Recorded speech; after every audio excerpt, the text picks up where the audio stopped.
What's up guys, hope you all are good. Welcome back to 9-1 Football. Today's video I'm going to talk about Gareth Bale and Sergio Reguilon moving to Tottenham Hotspurs. By the time you see this video it will probably be already confirmed. It hasn't been confirmed while I'm recording, but all signs say that it's gonna be confirmed in the next few hours. Gareth Bale is moving to Tottenham Hotspurs after 7 years in Real Madrid. He joined Real Madrid from Tottenham Hotspurs for £85 million, which was then the record transfer fee. The season before he moved to Real Madrid was one of his best, one of the most prolific seasons ever in the Premier League. He scored 26 goals in 44 games from all competitions, and he won the PFA Player of the Year, the Young Player of the Year, FWA Player of the Year, and he was only the second player after Cristiano Ronaldo to do so. While the feeling around Gareth Bale and Real Madrid is kind of sour because it's leaving a bad aftertaste how he's leaving and how the relationship has been with the club and the manager.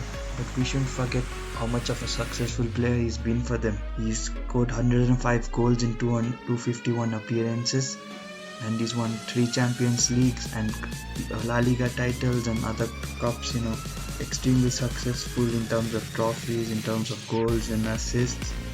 Now the deal to Tottenham is a loan deal which is worth around £20 million. It's reported it's worth around £20 million of Sevilla Bale's wage, which is also being partly covered by Real Madrid, and the £13 million is the loan fee. Now this is kind of very expensive for a loan fee considering it's usually 3, 4 or £5 million.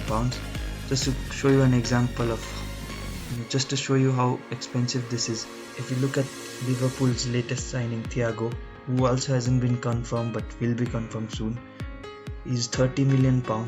He's signing a 4-year deal. Now per year this comes to around 7 point something million pounds. Or take Timo Werner, who's signed for Chelsea for £50 million, signed a 5-year deal which is around £10 million a year. Spurs are paying £13 million for Gareth Bale. Apparently, I'm not sure what the figures are, to be honest. It'll be high. It's hard to know nowadays properly. Clubs like to not tell the fee, but yeah, if it's that, it's very expensive, but they're getting a great player. We tend to forget how good a player Gareth Bale is. On his day, he can change the game anywhere in the world, and I think he's exactly the player they needed.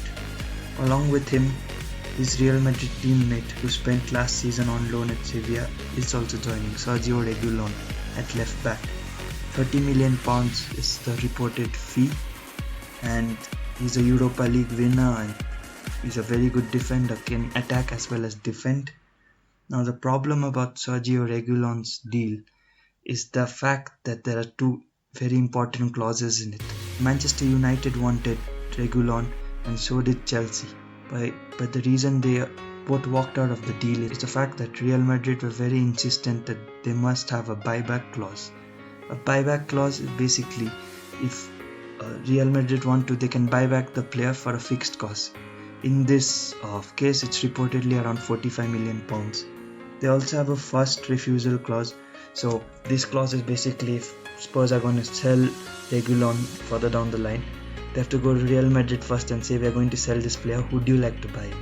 Now say Sergio Reguilon's done really well in England and he's worth around £60 million. Real Madrid can use the buyback clause, buy him for £45 million and sell him for £60 million. That's £15 million just for paperwork. So I think I can see why Manchester United and Chelsea didn't go for it. And the thing about buyback clauses in Real Madrid is they have done it before. Other clubs, they sort of buy out the buyback clauses, but Real Madrid, they use it. Like in the case of Alvaro Morata was playing in Juventus. Chelsea wanted Morata.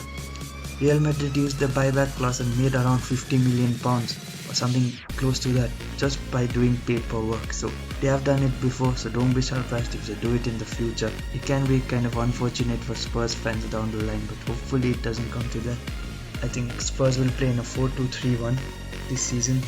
Last game they played in a 4-2-3-1 with Harry Winks and Højbjerg in the pivot.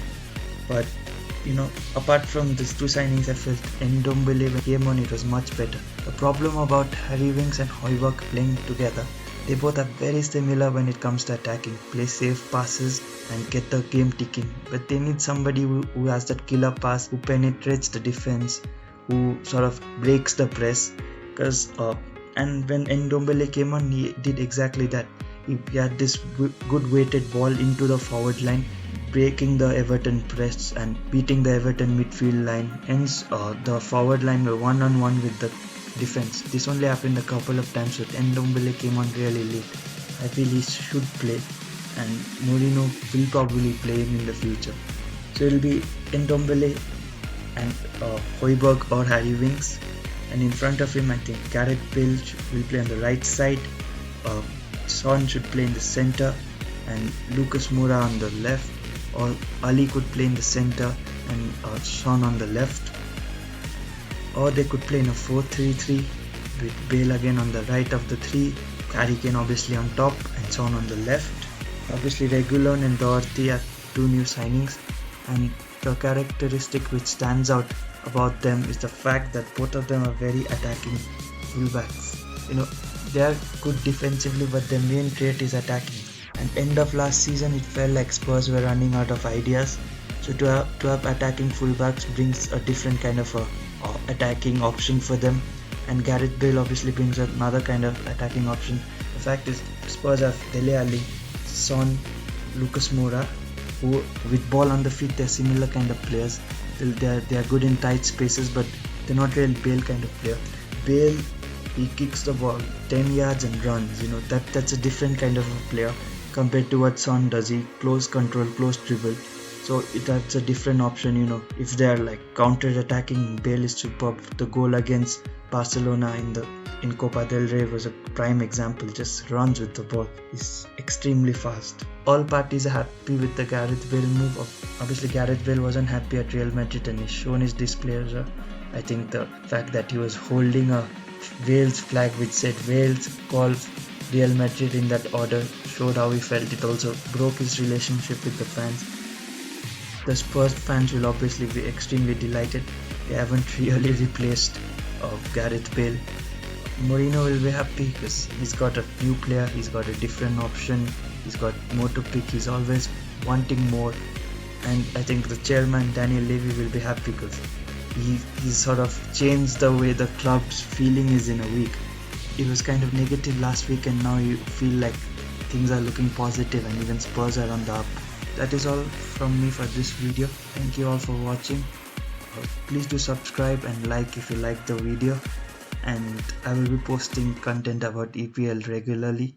So if you are a Premier League fan, please do subscribe. It would mean a lot. Thank you all. Take care.